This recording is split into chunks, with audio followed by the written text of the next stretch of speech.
Hi friends, കുറേ നാളായി ഒരു വീഡിയോ ചെയ്തിട്ട്. ഒരു കാര്യം നിങ്ങളുടെ അടുത്ത് പറയണം എന്ന് വിചാരിച്ചിട്ട് കുറച്ച് ദിവസമായി. എന്താണെന്ന് വെച്ചാൽ ഒരു 2 ആഴ്ച മുമ്പ് ഒരമ്മ 4 വയസ്സുള്ള തൻ്റെ കുഞ്ഞിനെ കായലിലെറിഞ്ഞ് കൊല്ലുകയുണ്ടായല്ലേ. ആ ഒരു വാർത്ത കേട്ടപ്പോൾ ഒരുപാട് ദുഃഖം തോന്നി, എല്ലാവരെയും പോലെ തന്നെ. ദുഃഖം മാത്രമല്ല, എനിക്ക് അങ്ങോട്ട് വിശ്വസിക്കാനേ കഴിഞ്ഞില്ല. കാരണം ഒരു അമ്മയ്ക്ക് അങ്ങനെ ചെയ്യാൻ പറ്റുമെന്ന് നമുക്ക് വിശ്വസിക്കാൻ പറ്റില്ല അല്ലേ. എങ്ങനെയൊരു അമ്മയ്ക്ക് അതിന് സാധിക്കാമെന്ന് നമ്മൾ വിചാരിച്ചു. അപ്പോൾ പിറ്റേന്ന് വാർത്തകൾ, 1-2 ദിവസം കഴിഞ്ഞുള്ള വാർത്തകൾ ഒക്കെ കേട്ടപ്പോൾ അതിൽ നിന്ന് നമുക്കൊന്നും മനസ്സിലാക്കാൻ തന്നെ സാധിക്കുന്നില്ല. അതിലെ സത്യാവസ്ഥ എന്താ? അമ്മ ക്രൂരയായിരുന്നോ, അതോ മറ്റെന്തെങ്കിലും ആണോ, അമ്മയുടെ നിസ്സഹായാവസ്ഥ കൊണ്ടാണോ? എന്തൊക്കെ തന്നെയായാലും, എത്ര നിസ്സഹായാവസ്ഥയാണെന്ന് പറഞ്ഞാലും ഒരമ്മയ്ക്ക് സ്വന്തം കുഞ്ഞിനെ കായലെറിഞ്ഞ് കളയാൻ പറ്റുമോ അല്ലേ? നമ്മളൊരു കുഞ്ഞിനെ വളർത്തുന്നത് എത്രത്തോളം കെയർഫുള്ളായിട്ടാണ് ഒരു കുഞ്ഞിനെ നോക്കുന്നത്. കുഞ്ഞു കുട്ടിയായിരിക്കുമ്പോൾ കുഞ്ഞിനെ കയ്യിലെടുത്ത് പിടിക്കുന്ന സമയം മുതൽ അത് കയ്യിലിരുന്ന് തുള്ളുന്ന സമയത്ത് നമ്മുടെ കയ്യിൽ നിന്ന് താഴെ പോകുമെന്നൊക്കെ പേടിച്ച് 2 കൈ കൊണ്ട് മുറുക്കി പിടിച്ച് അല്ലേ. അതുപോലെ തന്നെ വഴിയിലേക്ക് ഇറങ്ങുമ്പോഴോ വണ്ടിയിലൊക്കെ പിടിച്ചുകൊണ്ടിരിക്കുമ്പോഴോ കുഞ്ഞ് കിടന്ന് തുള്ളുമ്പോൾ കുഞ്ഞിനെ വഴക്ക് പറയും, പിടിച്ചിരുത്തും, താഴെ പോയെങ്കിലോ എന്ന് പേടിച്ചിട്ട്. അത്രയും കെയർഫുള്ളായിട്ടാണ് ഓരോ അമ്മമാരും ഓരോ അച്ഛന്മാരും കുഞ്ഞുങ്ങളെ നോക്കുന്നത്. അങ്ങനെ ഒരു ഇതിൽ എങ്ങനെയാണ് കായലിലേക്ക് തൻ്റെ കയ്യിൽ നിന്നും വലിച്ചെറിയാൻ സാധിക്കുകയെന്ന് എത്ര ആലോചിച്ചിട്ട് മനസ്സിലാവുന്നില്ല. ഇനി ആ സാഹചര്യം എന്താണെന്ന് തന്നെ നമുക്കറിയില്ല. സാഹചര്യം എന്താണെങ്കിൽ പോലും ഇപ്പോൾ ഇതിനകത്ത് പറയുന്നത് പോലെ അങ്ങനെ ഒരു കുഴപ്പം ആ കുഞ്ഞിന് മറ്റുള്ള ഒരാളിൽ നിന്നും, ഒരു വ്യക്തിയിൽ നിന്നും അനുഭവിക്കേണ്ടി വന്നു. അതറിഞ്ഞിട്ടാണ് അമ്മ അങ്ങനെ ചെയ്തതെങ്കിൽ അതിന് വല്ല ന്യായീകരണവും നമുക്ക് മനസ്സിലാലോചിച്ചിട്ട് കിട്ടുന്നുണ്ടോ? എങ്ങനെയാണ് അതിനെ ന്യായീകരിക്കാൻ പറ്റുക? കാരണം അങ്ങനെ ഒരു കാര്യം ഒരു അമ്മ അറിയുന്ന സമയത്ത് ശക്തമായി അതിനെ പ്രതികരിക്കുകയല്ലേ ചെയ്യുക അല്ലേ.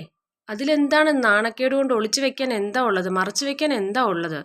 ഒരു കുഞ്ഞത് അനുഭവിച്ച് കഴിഞ്ഞു, അതിന് ശേഷം പിന്നീട് അതെന്ത് മറച്ചു വെച്ചു, അല്ലെങ്കിൽ മറച്ചു വെച്ച് എന്ത് നാണക്കേടാണ് അനുഭവിക്കാനുള്ളത്? ആ കുഞ്ഞ് അനുഭവിച്ച് കഴിഞ്ഞില്ലേ ആ ഒരു അവസ്ഥ, വീണ്ടും വീണ്ടും അനുഭവിച്ചു കൊണ്ടിരിക്കുകയല്ലേ ആ അവസ്ഥ. അപ്പോൾ പിന്നെ അത് സമൂഹത്തിന് മുമ്പിൽ കൊണ്ടുവരികയും അതിനെ എങ്ങനെയെങ്കിലും തടയാൻ ശ്രമിക്കുകയല്ലേ ചെയ്യേണ്ടത്. ആ വ്യക്തിയെ നിയമത്തിന് മുമ്പിൽ കൊണ്ടുവരികയല്ലേ ചെയ്യേണ്ടത്. ഇനി ആ അമ്മ അറിഞ്ഞില്ലേ, അറിയാതിരുന്നുവെങ്കിൽ അതൊരു സ്ത്രീയാണോ? അമ്മയാണോ എന്നല്ല, ഒരു സ്ത്രീയാണോ, ഒരു മനുഷ്യനാണോ? കാരണം സ്വന്തം കുഞ്ഞ് അങ്ങനെ ഒരു ഇതിൽ പെട്ടിട്ടുണ്ട്, കുഞ്ഞിനൊരു ഇത് സംഭവിക്കുന്നുണ്ട് എന്ന് ഒരമ്മ എങ്ങനെ അറിയാതെ പോകുന്നത് അല്ലേ. ഒരു കുഞ്ഞിൻ്റെ ഓരോ ചലനങ്ങൾ പോലും അമ്മ മനസ്സിലാക്കണം. അതാണ് അമ്മ എന്ന് പറയുന്നത്. അമ്മ മാത്രമല്ല, അച്ഛനായാലും അമ്മമാരായാലും മുത്തശ്ശനാണെങ്കിലും മുത്തശ്ശിയാണെങ്കിലും ഒക്കെ കുഞ്ഞുങ്ങളെ അതുപോലെയാണ് കെയർ. നമുക്കറിയാം അവരുടെ ഒരു കരച്ചിലും അറിയാം. കുറച്ച് നേരം മിണ്ടാണ്ട് ഒരു സ്ഥലത്ത് മാറിയിരുന്നാൽ പോലും നമ്മൾ ഓടിച്ച് ചോദിക്കും, എന്ത് പറ്റി ചോദിച്ച് നമുക്കറിയാം അവർക്ക് മനസ്സിൽ എന്തോ ഒരു പ്രശ്നം ഉണ്ടെന്ന് നമുക്ക് മനസ്സിലാവും. പിന്നെ ഇത്രയും വലിയൊരു ബുദ്ധിമുട്ട് അനുഭവിക്കുന്ന കുഞ്ഞിനെ ഒരമ്മയ്ക്ക് മനസ്സിലാക്കാൻ പറ്റിയില്ല എന്ന് പറഞ്ഞാൽ അത്രയും പോലും നമുക്ക് വിശ്വസിക്കാൻ പറ്റുന്ന കാര്യമല്ല. ഇനി അതെല്ലാം പോട്ടെ, ഇതിലൊന്നും നമുക്ക് സത്യാവസ്ഥ അറിയാവുന്ന കാര്യമല്ല. അറിയാൻ മേലാത്ത കാര്യത്തിൽ നമുക്ക് കൂടുതൽ പറയേണ്ടതായിട്ടും ഇല്ല. എങ്കിൽ പോലും ഞാൻ പറയാൻ വന്ന ഇതൊന്നുമല്ല കേട്ടോ. കാരണം സമൂഹത്തിൽ ഇങ്ങനെ കുറേ സ്ത്രീകളുണ്ട് പേടിച്ചിരിക്കും. ഇതിൽ പേടിയുടെ കാര്യമൊന്നും ഇല്ല കേട്ടോ. കാരണം പേടിച്ചിട്ടാണ് അത് ചെയ്തതെന്ന് ഞാൻ വിശ്വസിക്കുന്നില്ല. അങ്ങനെയാണെങ്കിൽ വലിച്ചെറിയാനല്ലേ പേടിക്കേണ്ടത് അല്ലേ. സമൂഹത്തിൽ ഇത് വിളിച്ചു പറയാനായിട്ട് ഇപ്പം വീട്ടിൽ പറഞ്ഞോ അല്ലെങ്കിൽ പേരൻസിൻ്റെ അടുത്തോ സഹോദരങ്ങൾക്കടുത്തോ ഒന്നും പറഞ്ഞിട്ട് ആരും വിശ്വസിക്കുന്നില്ലാത്തത് കൊണ്ടാണെന്നൊന്നും പറഞ്ഞിട്ട് കാര്യമില്ല. അതിൻ്റെ ഒന്നും ആവശ്യമില്ല. ഇവരുടെ ആരുടെയും സപ്പോർട്ട് നമുക്ക് ആവശ്യമില്ല. ആരുമില്ലെങ്കിലും നമ്മളെ സഹായിക്കാനായിട്ട് നിയമം നമ്മുടെ കൂടെയുണ്ട്. അതെങ്ങനെയാണെന്ന് ചോദിച്ചു കഴിഞ്ഞാൽ, ഇപ്പോൾ ഇങ്ങനെയൊരു സംഭവം അല്ലാണ്ട് തന്നെ പല സ്ത്രീകളും വിവാഹം കഴിഞ്ഞ് ചെല്ലുന്ന വീട്ടിൽ നിന്ന് ഒരുപാട് രീതിയിലുള്ള ടോർച്ചറിങ്ങൾ അനുഭവിക്കുന്നുണ്ട്. ആ ഒരു സിറ്റുവേഷൻ ചിലപ്പോൾ അവർ വളർന്ന സാഹചര്യം കൊണ്ടോ മറ്റ് പല ഇതും കൊണ്ടോ അവർക്കത് ഹാൻഡ് ഓവർ ചെയ്യാനോ അല്ലെങ്കിൽ ഹാൻഡിൽ ചെയ്യാനോ അല്ലെങ്കിൽ അതിനെ നല്ല രീതിയിൽ കൈകാര്യം ചെയ്യാനൊന്നും സാധിച്ചു എന്ന് വരത്തില്ല. അപ്പോൾ അവർ സാധാരണ സ്വാഭാവികമായിട്ടും പേരൻസിൻ്റെ അടുത്ത് പോയി പറയുകയാണ് ചെയ്യുക. പേരൻസിൻ്റെ അടുത്ത് പോയി പറയുമ്പോൾ എല്ലാവരും അത് വിശ്വസിച്ചോളണമെന്നില്ല. വിശ്വസിച്ചാൽ തന്നെ പലരും ചിന്തിക്കുന്ന ഒരു രീതിയാണ്, നമ്മളതിന് കൂടുതൽ ബലം കൊടുത്തു കഴിഞ്ഞാൽ അല്ലെങ്കിൽ അവളെ കൂടുതൽ സപ്പോർട്ട് ചെയ്ത് കഴിഞ്ഞാൽ ആ ബന്ധത്തിന് എന്തെങ്കിലും സംഭവിക്കും, അല്ലെങ്കിൽ നാളെ ഭർത്താവിനെ ഉപേക്ഷിച്ചവൾ നമ്മുടെ തിരിച്ച് വീട്ടിലേക്ക് വന്ന് നിൽക്കും, പിന്നീട് നമുക്ക് ഒരു ബാധ്യതയാവും എന്നൊക്കെയാണ് ചില അമ്മമാർ പറയുന്ന കേട്ടിട്ടുണ്ട്. ഇതൊക്കെ ഹാൻഡിൽ ചെയ്ത് പഠിക്കട്ടെ, ഇങ്ങനെയൊക്കെയല്ലേ ജീവിതം. പക്ഷേ ആ ഹാൻഡിൽ ചെയ്യാൻ പറ്റുന്നതിലും അപ്പുറമാണ് അവൾ അനുഭവിക്കുന്ന മാനസികാവസ്ഥ എന്ന് മനസ്സിലാക്കാനൊന്ന് ശ്രമിച്ചാൽ മാത്രമല്ലേ പറ്റുള്ളൂ അല്ലേ? അപ്പോൾ നേരിട്ട് പറഞ്ഞിട്ടും പ്രയോജനമില്ലാത്ത ചില സിറ്റുവേഷൻസ് ഉണ്ട്. പക്ഷേ നമുക്ക് ആ ബന്ധത്തിൽ നിന്ന് പോവാനും താല്പര്യമില്ല. എന്ന് വെച്ചാൽ എല്ലാവർക്കും ഡിവോഴ്സിനോട് അത്ര താല്പര്യം ഉണ്ടാവില്ല. ചില പ്രശ്നങ്ങൾ നമ്മൾ വിചാരിക്കും ആരെങ്കിലും ഒന്ന് പറഞ്ഞ് അവരെ മനസ്സിലാക്കിയിരുന്നെങ്കിൽ, അല്ലെങ്കിൽ എല്ലാവരെയും പറ്റില്ല, എൻ്റെ ഹസ്ബൻഡിനെയെങ്കിലും, കാരണം എനിക്ക് അദ്ദേഹത്തെ ഇഷ്ടമാണ്, എനിക്ക് ആ ജീവിതം വേണം, ആരെങ്കിലും ഒന്ന് പറഞ്ഞ് മനസ്സിലാക്കാൻ ശ്രമിച്ചിരുന്നെങ്കിൽ, അല്ലെങ്കിൽ അദ്ദേഹം എന്നെ മനസ്സിലാക്കുന്നില്ല, അപ്പോൾ എന്നെ ഒന്ന് മനസ്സിലാക്കാൻ അദ്ദേഹം ഒന്ന് ശ്രമിച്ചിരുന്നെങ്കിൽ, അതിന് ആരെങ്കിലും ഒന്ന് ഇടയ്ക്ക് നിന്ന് സംസാരിച്ചിരുന്നെങ്കിൽ എന്നൊക്കെ ആഗ്രഹിക്കുന്ന ചില സ്ത്രീകളുണ്ടാവില്ലേ? അവർക്ക് വേണ്ടിയിട്ടാണ് ഞാൻ ഈ പറയുന്നത്. നിങ്ങൾക്ക് ആരുമില്ല എന്ന് വിചാരിക്കുന്ന സമയത്ത്, നിങ്ങൾ വീട്ടിലെ അമ്മയോ അച്ഛനോടോ ഒന്നും പറഞ്ഞിട്ട് കാര്യമില്ലാതെ തോന്നുന്ന സമയത്ത് എന്ത് ചെയ്യണം? പോലീസ് സ്റ്റേഷനിൽ പോയി പരാതി പറയാൻ പറ്റില്ല. അതുപോലത്തെ വിഷമം അനുഭവിക്കുന്നുണ്ടെങ്കിൽ പോലും എനിക്ക് കേസ് കൊടുക്കാനൊന്നും പറ്റത്തില്ല. കാരണം ഒന്നാമത് എനിക്ക് ഭയമാണ്, എനിക്ക് അവിടെ ചെന്ന് പറയാൻ പേടിയാ, പിന്നെ അവരെന്നെ സംശയിക്കോ, അങ്ങനെ 100 സംശയങ്ങളായിരിക്കും പെണ്ണുങ്ങളുടെ മനസ്സിലല്ലേ? അപ്പോൾ അതിൻ്റെ ഒന്നും പ്രശ്നമില്ല, കേസ് ഒന്നും കൊടുക്കണ്ട.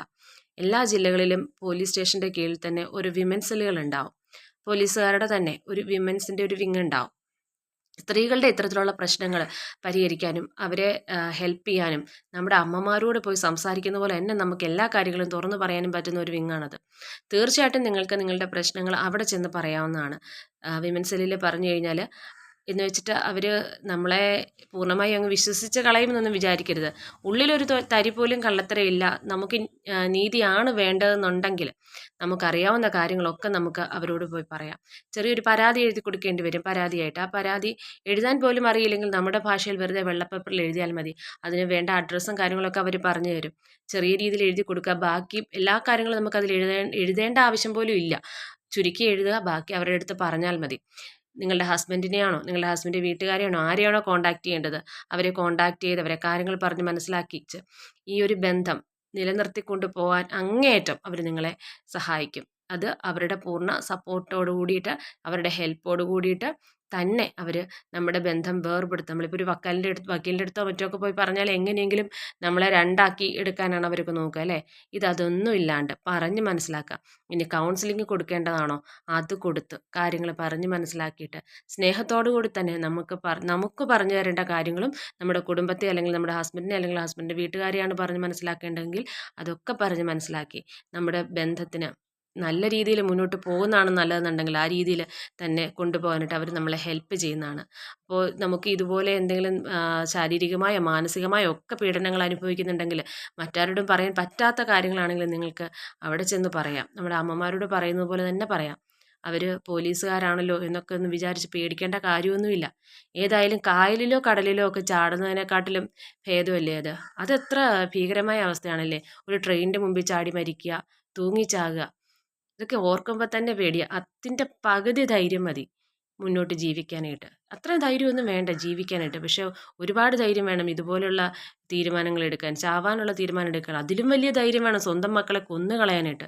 നിങ്ങളുടെ ഉത്തരവാദിത്വം, നിങ്ങളുടെ കുഞ്ഞുങ്ങളെ, സ്വന്തം കുഞ്ഞുങ്ങളെ, അത് നിങ്ങളുടെ മാത്രം ഉത്തരവാദിത്വമാണ്. അത് നിങ്ങളുടെ അച്ഛനമ്മമാരുടെയോ നിങ്ങളുടെ മറ്റാരുടെയെങ്കിലും തലയിൽ കെട്ടിവെക്കേണ്ടതില്ല. നിങ്ങൾക്ക് ദൈവം ഒരു കുഞ്ഞിനെ തന്നിട്ടുണ്ടെങ്കിൽ അതിൻ്റെ പൂർണ്ണ ഉത്തരവാദിത്വം നിങ്ങൾ തന്നെ ഏറ്റെടുക്കുക. ഞാനൊരു സ്ത്രീയാണ്, അബലയാണ്, ഇതൊന്നും അതിനൊരു തടസ്സമേ അല്ല, അബലയൊന്നും അല്ല. അതൊക്കെ കല്യാണത്തിന് മുമ്പ്, ഒരു കുഞ്ഞാവുന്നതിന് മുമ്പ്, അമ്മയാവുന്നതിന് മുമ്പുള്ള കാര്യമാണ്. അമ്മയായി കഴിഞ്ഞാൽ തൻ്റെ ഇടം നമുക്ക് തന്നെത്താനെ വരണം, ധൈര്യം നമുക്ക് തനിയെ വരണം നമ്മുടെ കുഞ്ഞിനെ വളർത്താൻ. അതിപ്പോൾ ആൺകുഞ്ഞായാലും പെൺകുഞ്ഞായാലും. പണ്ടൊക്കെ പെൺകുഞ്ഞുങ്ങളെ പേടിച്ചാൽ മതിയായിരുന്നു, അവരെ എങ്ങനെ നോക്കും. ഇതങ്ങനെയല്ല, ആണായാലും പെണ്ണായാലും ഇന്നത്തെ സമൂഹം അത്ര നീചവും വൃത്തികെട്ടതുമായ ഒരു സമൂഹമാണ്. അതുകൊണ്ട് ആണായാലും പെണ്ണായാലും വളർത്താൻ വലിയ പാടാണ്. കണ്ണിൽ എണ്ണ ഒഴിച്ച് തന്നെ കാത്തിരുന്ന് വേണം വളർത്താനായിട്ട്, അത്ര ബുദ്ധിമുട്ടാണ്. അപ്പോൾ അവരെ വളർത്തേണ്ട ഉത്തരവാദിത്വം നമ്മൾ തന്നെ ഏറ്റെടുക്കണം. അതിനുള്ള ധൈര്യം നമ്മൾ തന്നെ കൊണ്ടുവരണം. അവർക്ക് എന്ത് സംഭവിച്ചാലും അതിൻ്റെ കൂടെ നിൽക്കാനും അതിനെതിരെ പോരാടാനും അവർക്ക് നല്ലൊരു ഭാവി ഉണ്ടാക്കി കൊടുക്കാനായിട്ട് സപ്പോർട്ട് ചെയ്യാനും ഒക്കെ നമുക്ക് അതിനുള്ള തൻ്റെ ഇടം ഉണ്ടാവണം, ഉണ്ടാക്കിയെടുത്തേ പറ്റുള്ളൂ. അപ്പോൾ അതിനെ സഹായിക്കാൻ ആരും ഇല്ലയെന്നോർത്ത് വിഷമിക്കുന്നവർക്ക് വേണ്ടിയാണ് ഞാൻ ഇത്രയും കാര്യങ്ങൾ പറഞ്ഞത്. അപ്പോൾ ആർക്കെങ്കിലും ഉപകാരപ്പെടുന്നെങ്കിൽ ഉപകാരപ്പെടട്ടെ. താങ്ക്